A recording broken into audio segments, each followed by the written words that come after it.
প্রতাপ গুলি কর। প্রিমিসকে গুলি করার সাথে সাথে সে একটা চিৎকার দিয়ে সেখানে লুটিয়ে পড়ে। এই মেয়ে আমার গার্লফ্রেন্ডকে মেরে ফেলছে, ও রাধিকারে মেরে ফেলছে, ওরে জানে বাঁচানো যাবে না, ওরে যেমনি হোক আমি মেরেই ছাড়বো, তোমরা ওরে এক্ষুনি গুলি করে মেরে ফেলো। আঙ্কেল কিছু একটা করেন, এই ফুকনির বাচ্চা আমাকে মেরে ফেলবে, ও আমাকে পানির মধ্যে চুবাইয়া মারতে চায়। আরে মা, কোনো ভয় পাওয়ার কিছু নাই, মতিন চাগলা এখানে উপস্থিত, তোমার গায়ে হাত দেওয়ার মতো সাহস কারো আছে?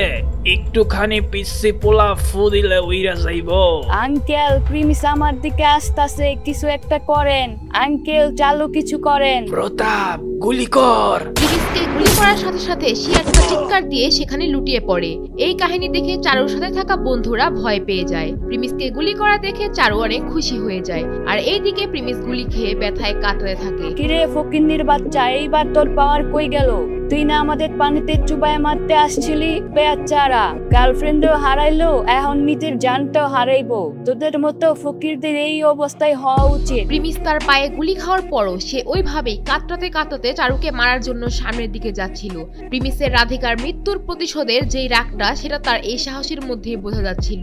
প্রিমিসের এমন কর্মকাণ্ড দেখে মতিন চাগলা একদম হতাশ হয়ে যায়। সে তার এই মাফিয়া টাইপ জিন্দেগিতে এমন কিছু দেখেনি। যেখানে আসো সেখানে শুয়ে থাক, সামনে আগানোর কোনো চেষ্টা করিস না, নাইলে কিন্তু গুলি কইরা তোর খুলি উড়াই দেবো।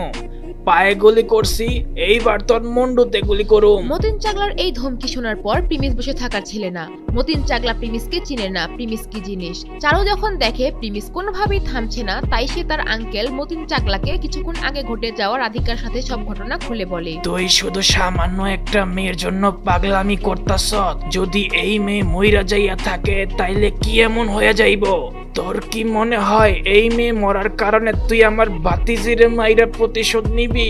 এইটা কখনোই হবে না। প্রিমিস গুলি খেয়ে বেহুশের মতো হয়ে গিয়েছিল। সে মতিন চাগলার কোনো কথাই শুনতে পাচ্ছিল না। সে শুয়ে শুয়ে সামনের দিকে আগাচ্ছিল। পাগল হইয়া গেছত নাকি? তোর কি একটু মরার ভয় হয় না? মতিন চাগলা যখন দেখে প্রিমিস এত কিছুর পরেও তার সামনের দিকে এগিয়ে আসছে, তখন তার এই বিষয়টা মাইন্ডে লাগে। কারণ এত বড় মাফিয়ার সামনে প্রিমিস এত সাহস দেখাচ্ছে, এটা সে কোনোভাবেই মেনে নিতে পারে না। এরপর সে রেগে গিয়ে আবার তার বডিগার্ডকে গুলি চালানোর জন্য বলে, আর সাথে সাথে প্রিমিসের হাতে একটা গুলি করে দেয় তারা। যদি তুই আমার কথা না শুনস, তাহলে আমার বন্দুকের গুলি তোর সাথে কথা বলবে। আর এমনিতে তুই কে রে?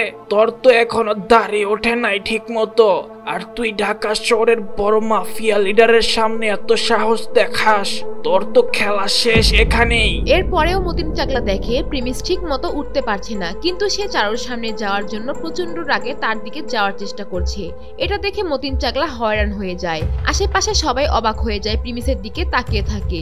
দুইটা গুলি খাওয়ার পরেও তার রাগ এবং তার প্রতিশোধের আগুন যেন আরো বেড়ে গিয়েছে। শালা ভিখারির বাচ্চা, দুইটা গুলি খাওয়ার পরও তোর লজ্জা শরম হয় না? তুই কি বুঝতাছত না তুই আর একটু বাড়াবাড়ি করলে তোর জীবনটা শেষ হয়ে যাইব? ফকিরের বাচ্চা জিদ দেখো, এখনো আমারে মারার চিন্তা করে। তোর অনেক শখ হইছে আমারে মারার জন্য, তাই না?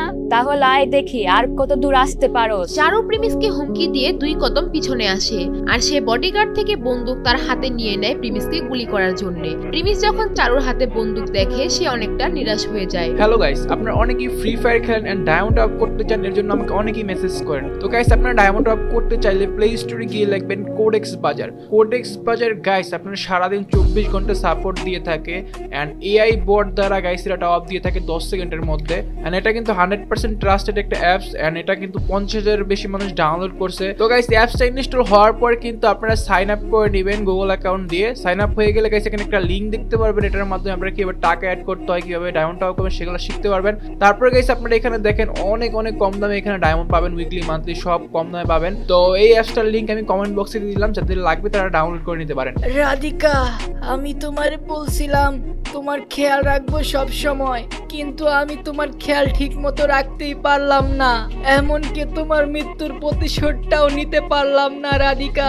এইগুলা বলে প্রিমিস চারুর দিকে যাওয়া শুরু করে, আর চারু বন্দুক রিলোড করে যখনই গুলি করবে, হঠাৎ কোথা থেকে একটা গুলি এসে চারুর বন্দুকের মধ্যে এসে লাগে, আর তার হাত থেকে বন্দুকটি পড়ে যায়। আরে কি হইতাছে এগুলা? কি হচ্ছে এখানে? গুলি কোথা থেকে আসলো, কে ফায়ার করলো, কোথা থেকে এই ফায়ার আসলো? মতিন চাকলা তার বডিগার্ডদের সবার দিকে তাকিয়ে দেখছিল তাদের মধ্যে কেউ করলো নাকি, কিন্তু সেখানে থাকা কেউই গুলি চালায়নি। তাহলে হঠাৎ করে এই গুলি কোথা থেকে আসলো? যখনই তারা এইগুলো ভাবছিল ঠিক তখন তারা দেখতে পায় সেখানে কতগুলো হেলিকপ্টারের সাউন্ড। হেলিকপ্টারগুলো মুহূর্তের মধ্যেই তাদের আশেপাশে এসে ঘেরাও করে ফেলে। আরে বাপরে, কতগুলো হেলিকপ্টার! এই হেলিকপ্টার কোথা থেকে আসলো? কোনো আর্মি ট্রেনিং চলতেছে নাকি? এতগুলো হেলিকপ্টার আগে কোনোদিন দেখি নাই একসাথে। মুহূর্তের মধ্যে সেখানে থাকা হেলিকপ্টার থেকে কয়েকজন লোক বের হয়। ব্যাটেল স্টার গ্যাং এর মেম্বারসরা চিন্তা করছিল এইগুলো আর্মির লোক হবে, কিন্তু কিছুক্ষণের মধ্যেই সেখানকার লোকেরা এসে তারা ব্যাটেল স্টার গ্যাং এর সবাইকে মেরে আধমরা বানিয়ে মাটিতে সবগুলাকে শুইয়ে দেয়, শুধু ব্যাটেল স্টার গ্যাং এর লিডারকে বাদে। এরপর হেলিকপ্টার থেকে নেমে আসা একজন প্রিমিসকে কোনো রকম বসিয়ে বলে, প্রিমিস স্যার, আমাদের এখানে পৌঁছাইতে একটু লেট হয়ে গেছে। সরি স্যার, আমরা বুঝতে পারি না, আমাদেরকে মাফ করবেন স্যার, আপনার কিচ্ছু হবে না, আমরা এখন এসে পড়ছি। প্রিমিস তাদের এই কথা শুনে মুচকি হাসে। শেষমেশ প্রিমিসের পরিবার প্রিমিসকে বাঁচিয়ে নিল। প্রিমিস যেখানে থাকে তার আশেপাশে গোপনে গুপ্তচর থাকে শুধু তাকে হেফাজত করার জন্য। এখানে যারা আসছে তারা হচ্ছে সেই লোক যাদের উপর প্রিমিসের যান বাঁচানোর দায়িত্ব ছিল, কিন্তু তাদের এখানে আসতে খবর পেতে 15 মিনিট লেট হয়ে যায়, কারণ যতক্ষণ না পর্যন্ত প্রিমিসের জানের উপর কোনো আশঙ্কা না আসে ততক্ষণ তাদেরকে সামনে আসার কোনো পারমিশন নেই। আচ্ছা ঠিক আছে, আপনাদের কোনো দোষ নাই। আচ্ছা এক কাজ করো, এই মেয়েকে মেরে ফেলো, ওরে সরাসরি গুলি করে মেরে ফেলো। প্রিমিসের এই কথা শুনে চারু কাঁপতে থাকে, তার কলিজা যেন ভয়ে থরথর করে কাঁপছে। সে সাথে সাথে হাত জোর করে প্রিমিসের কাছে দান ভিক্ষা চায়। সে এত কম বয়সে মরতে চায় না। রাধিকার সাথে এমন কাজ করা তার উচিত হয়নি, সে এখন আফসোস করছে। আর সে বিড়বিড় করে বলতে থাকে, আমারে মাইরেন না, আমারে মাইরেন না, আমি মরতে চাই না, আমার ভুল হয়ে গেছে, আমার রাধিকার সাথে এমনটা করা ঠিক হয় নাই, আমি বুঝতে পারি নাই প্রিমিস। স্যার, এটাই সেই মেয়ে তাই না যে আপনাকে মারার চেষ্টা করছে? এই মেয়ে কি আপনার উপর হামলা করছে? প্রিমিসের দেহরক্ষী যারা এখানে এসেছিল তাদেরকে প্রিমিসের পরিবারের পক্ষ থেকে আদেশ করা হয়েছিল যে যদি প্রিমিস রাগের বশে কোনো ডিসিশন নিয়ে কিছু করতে বলে তাহলে সেটা না করতে বলে দিয়েছে। চারুকে মারার যে নির্দেশ দিয়েছে অবশ্যই সেটার কোনো কারণ রয়েছে। এই মেয়ে আমার গার্লফ্রেন্ডকে মেরে ফেলছে, ও রাধিকারে মেরে ফেলছে, ওরে জানে বাঁচানো যাবে না, ওরে যেমনি হোক আমি মেরেই ছাড়বো। তোমরা ওরে এক্ষুনি গুলি করে মেরে ফেলো, না হলে কিন্তু আমি সব শেষ করে দিমু। এরপর সেই দেহরক্ষীরা রাধিকার কাছে যায় এবং রাধিকার নাকে হাত দিয়ে দেখে রাধিকার শ্বাস এখনো চলছে, রাধিকা এখনো বেঁচে আছে। স্যার, এই মেয়ে তো এখনো মরে নাই, বেঁচে আছে, ওর শ্বাস প্রশ্বাস এখনো চলতেছে, ওর ভিতর এখনো জান আছে। আমার মনে হচ্ছে অনেক বেশি পানি খেয়ে ফেলছে। রাধিকা বেঁচে আছে?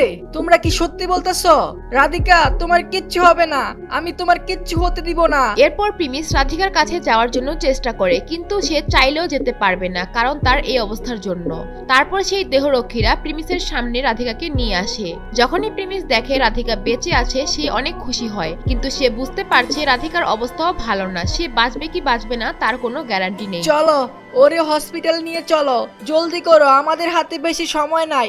ওকে যত তাড়াতাড়ি সম্ভব হসপিটাল নিয়ে যাইতে হবে। আশেপাশে যেই হসপিটাল সামনে আছে তোমরা ওকে সেখানে নিয়ে চলো, জলদি করো। দেহরক্ষীরা তার কথা শুনেই হেলিকপ্টারে রাধিকাকে নিয়ে যাওয়ার জন্য প্রস্তুতি নিয়ে ফেলে। রাধিকা বেঁচে আছে এটা শুনে সবচেয়ে বেশি খুশি হয়েছে চারু, কারণ রাধিকা মরে গেছে এটা শুনলে হয়তো তার জীবন আর থাকতো না। প্রিমিস যেভাবেই হোক তাকে মেরেই ফেলতো। কিন্তু স্যার একটা কথা, এই মেয়েকে কি করব? এই মেয়ে আপনার উপর হামলা করছে, ওর কত বড় সাহস! ওরে আমরা এখন কি করতে পারি বলেন স্যার? প্রিমিসের তো মনে হচ্ছিল তখন থেকেই জানে মেরে ফেলার জন্য, কিন্তু যখন সে শুনতে পেরেছে রাধিকা বেঁচে আছে তার মাথা কিছুটা ঠান্ডা হয়, কিন্তু চারুর প্রতি বিন্দু পরিমাণ রাগও তার কমে না। স্যার আমাকে মারবেন না, আমি একটা ভুল করে ফেলছি, আমার এমন ভুল আর জীবনে হবে না, আমার জীবন ভিক্ষা দেন, আমি এই বয়সে মরতে চাই না, প্লিজ আমাকে মারবেন না স্যার। চারু তার জান ভিক্ষা চায়, আর এইদিকে মতিন চাকলার ভয়ে প্যান্টে হিসুক করে দেওয়ার মতো অবস্থা।